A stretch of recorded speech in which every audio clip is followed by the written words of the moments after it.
बारंबार दाबी करने सत्वे नाल्को नीरव एकाठी हेले ठिका कोऑर्डिनेशन कमिटी।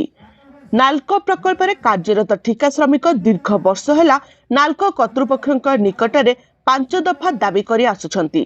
तेबे नाल्को कर्तृपक्ष एथिप्रति दृष्टि देउनथिबारु पुनश्च ठिका श्रमिक कोऑर्डिनेशन कमिटी एकाठी होई नाल्को मुख्य फाटक सम्मुखरे सोमवार दिन गेट मीटिंग करथिले।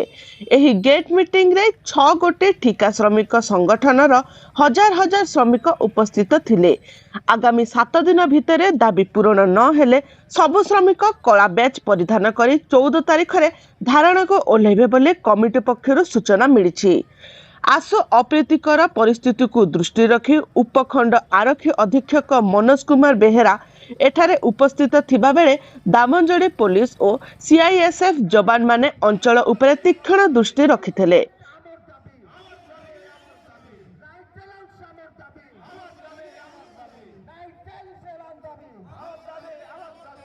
दामनजोड़ी सुदर्शन सेनापति रिपोर्ट, कोरापुट खबर।